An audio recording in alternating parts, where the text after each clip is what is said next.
I want to begin this evening with a quote from Abba Pimon, Pimon the Great, Desert Father. Signs of a true monk make their appearance in time of temptations.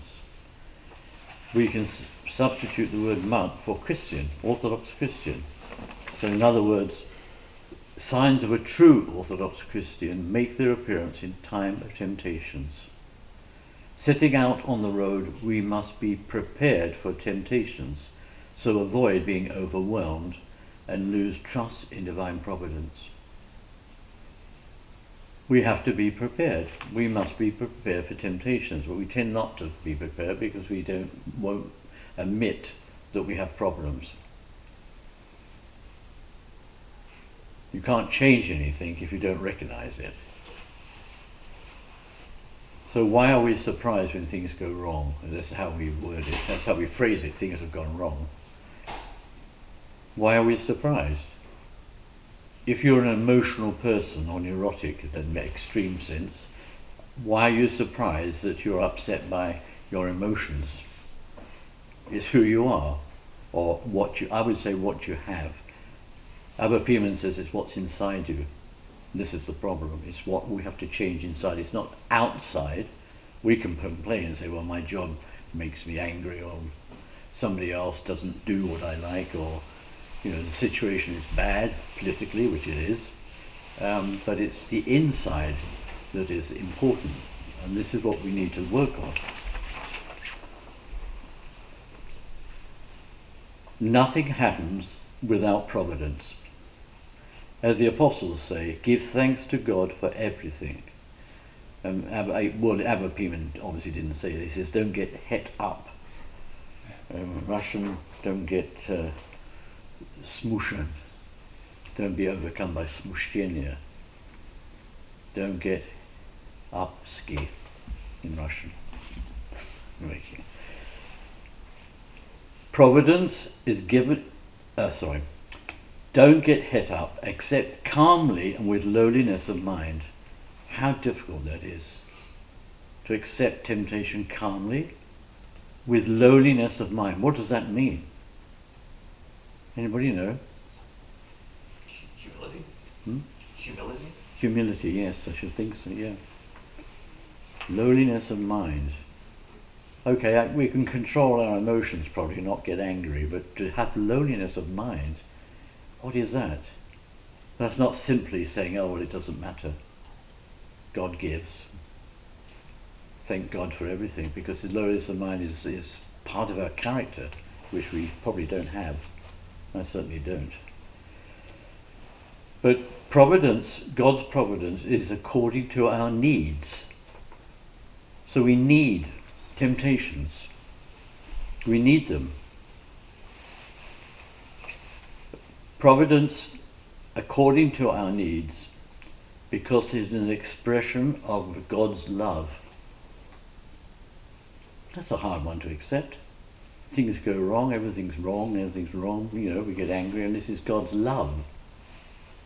How can you love somebody if you beat them up? Well, I'm saying that metaphorically, spiritually. God doesn't do that either. He doesn't punish. We punish ourselves, but we ascribe it to God because that's how we think. I think we can help that, actually. We might be able to work on it, but whether we can change, I don't know. God does not allow us to be burdened beyond our power of endurance. We need to recognize our spiritual condition. And Abbasis, another desert father, says, the agents of the passions are inside us. The agents of the passions are inside us. Pay them a deposit and they bring you under their power. So if we're struggling, for example, I don't want to give a list of sins, I'm not going to do that, but if we're struggling with anger or irritability because of people, maybe in the workplace in particular, I would say, maybe in our parish because we're human, we annoy each other, we can't help it. But what I'm saying is that that's because we have the passion of being annoyed inside us. But we always ascribe it to something outside. He did it, she did this to me, rather than how did I respond to this temptation, this trial. The agents of the passions are inside us. Pay them a deposit and they bring you under their power. There are three, according to St. Isaac and Syrian, there are three types of temptation. From God, from man, which we know, we experience that every day, and from the devil, which I hope we don't experience, because that is far worse. God's temptation that he sends us is for our benefit. One of the fathers called it spiritual pedagogy. It's for training. You want to go on the spiritual life, you want to go on the road to heaven, you have to train yourselves to accept temptation. Accept it. Accept rudeness. Accept abuse. A whole list of things I'm sure you can relate to. We have that. Without accepting that, we cannot make any progress on the road to heaven. God's expression of love, and the most amazing thing is that he created us out of nothing. You and I, each one of us here was created by God out of nothing. We came into existence, BTR, existence. We have that from God. And how terrible to actually throw that away, to despair because you can't cope with temptations, you can't cope with what's going on in your life, and so you think, well, I'll end it. I heard a story recently, a terrible story actually, an Orthodox Christian who was so depressed. I don't say why, but to the point he was very depressed, so he drove off in his car and he parked it somewhere and he killed himself by carbon monoxide poisoning. Again, I'm not going to explain how you do it, but I think you understand. It's poisonous. And he died. So he went from existence into non-being again.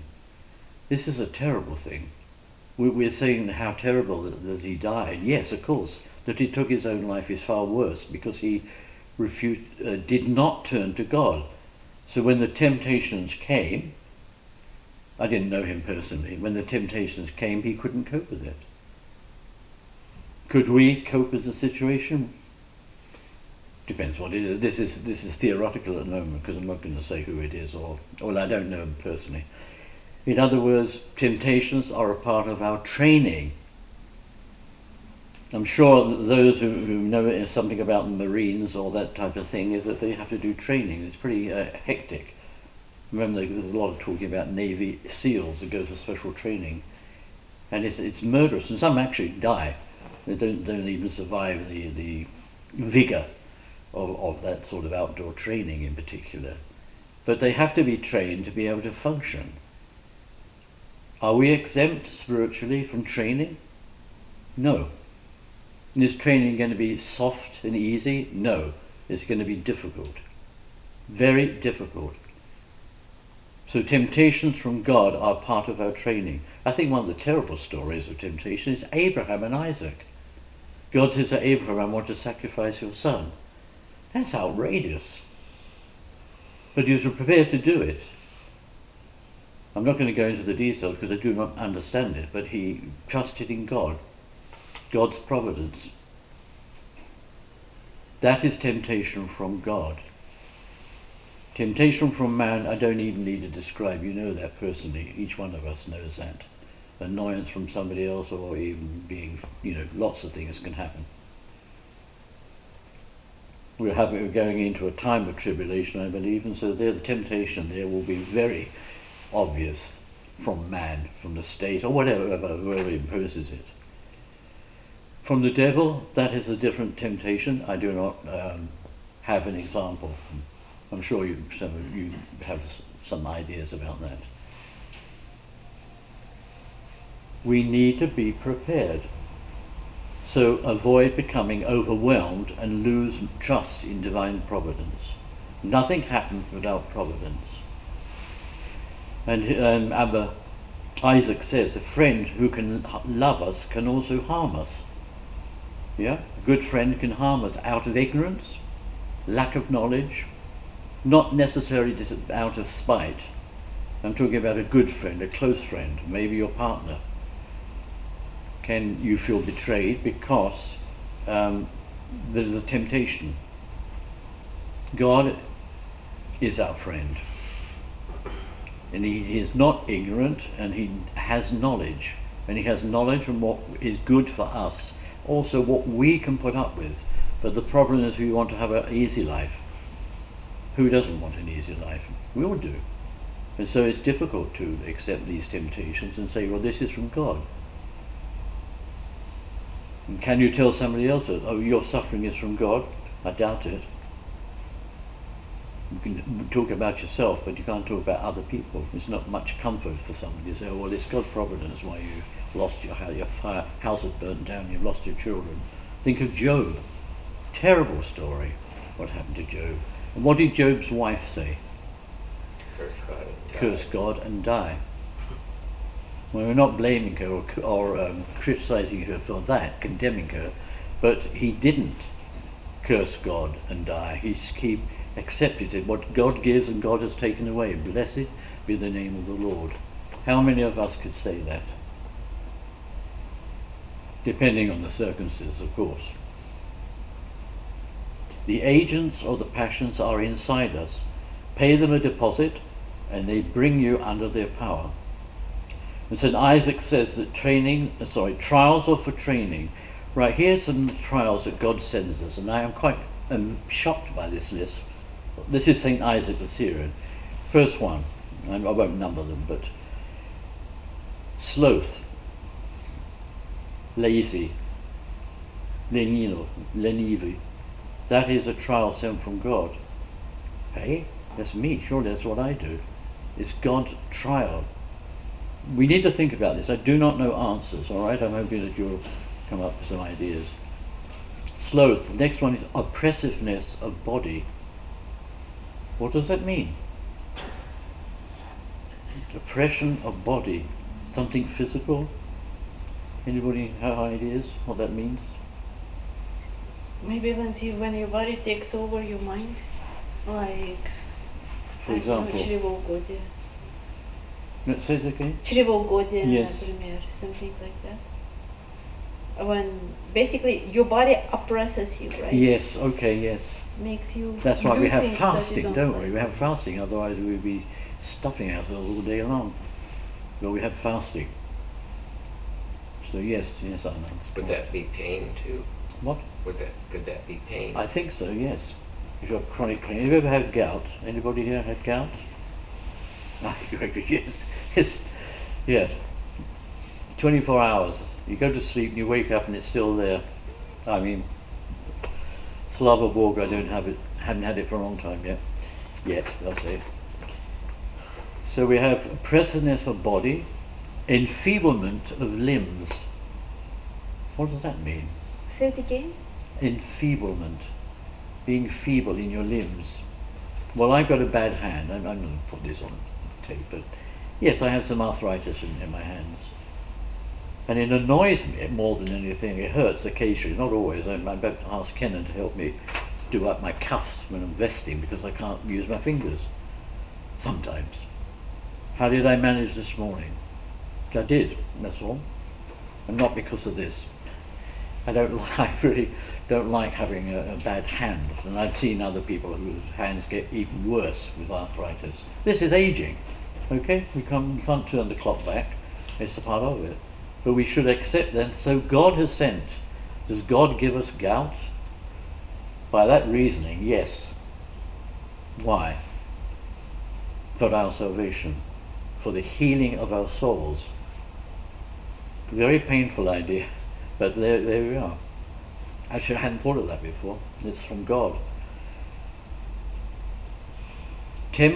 Bodily pains, we know that. Oh, this next one is interesting. Confusion of mind is from God in order to teach us humility. Confusion of mind. Well, I know I lost some brain cells last summer, definitely, because I can't type anymore. That's another story, but I've lost the use of certain part, it's switched off and I can't get it back. Doesn't matter. So God's sending me something, a message like, don't do it, do something else, you know? Pursuing or using typing to pursue a secular career. I like writing, so that's a temptation for me. And God has sent me this, whatever, in a bit lost, because I used to pride myself on being able to type. I could type very fast, especially phonetically, so I could type Russian very quickly. And I could type to people dictating, just like a court record, not as fast as a court recorder, they're amazing speed, but that sort of thing. I spent this afternoon preparing notes, and it took far too long because I kept losing the cursor, and all sorts of things happened. I found a solution, but I'll tell you about that after this. Loss of hope. Temporary, it says, temporary loss of hope. How many of us are in that condition, or sometimes? Darkening of thoughts. From God, not from the devil, from God. This is all from God. There's nothing to do with the devil. It doesn't even figure in the talk tonight. Darkening of thoughts. Absence of human help. Maybe not all of us, but definitely some of us older will need human help, and we don't have it.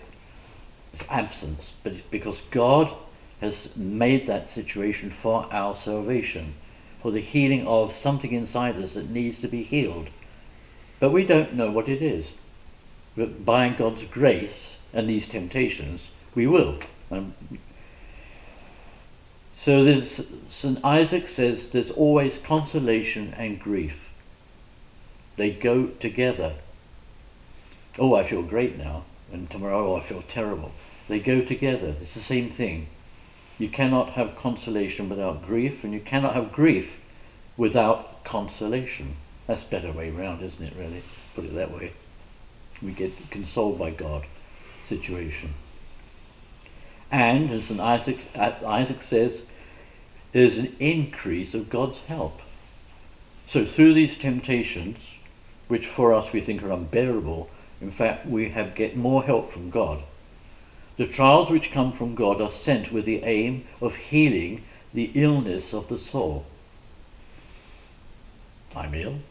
I'm in my soul? What does that mean? Well, anger is a good example, actually. It's an easy one to define. The trials which come from God are sent with the aim of healing the illness of the soul. And in the communion canon, read before communion, I hope you do this sometimes, and there's a quote from there, it says, "May thy precious blood be a remedy for my many forms of sickness." Now, I've read that for 50 years now, probably. I just discovered it 2 days ago. I was reading it before the communion. And I suddenly realized, may thy precious blood be a remedy for my many forms of sickness. Am I aware of my sickness? Well, some are obvious, but some aren't. So I don't know. I would say I'm not aware. But I'm asking God to make me aware through the communion, Principia. May thy precious blood be a remedy for my many forms of sickness. Trials from God are sent to humble the humble. I said that already, I won't repeat that. Through bearing temptation, which is what's important, and not saying, everything's gone wrong, we have to say, cut more dust. I think that's great. Great means as God gives, as God allows, that's what we should say. Temptation, when we bear temptation, which is what is important, is that we have a yearning for God. And God is closer through the temptations, however negative they may seem to us, because we don't want to suffer. Nobody wants to suffer, unless we're a masochist or something. No, we don't want to suffer. But we have to accept what God gives and learn. But the important thing is not only bearing it, enduring it, but learning from it and thinking, wow, that's why I need that. Can we do that calmly and with lowliness of mind? Very difficult. But we should. This is what we should aim at. Through bearing temptation, a person is drawn closer to God, and his faith is strengthened. Temptations are sent so we may feel the closeness of God. The nearer you come to God, the more you can bear temptations. And St. Isaac finishes with saying that a great gift equals great temptation. If you have not had great temptations, you cannot receive spiritual gifts. It's impossible. If you cannot bear, not that you have the temptations, because that's life, but whether you can bear them. If you can't bear them, great temptations, then you cannot receive great gifts from God, whatever they may be.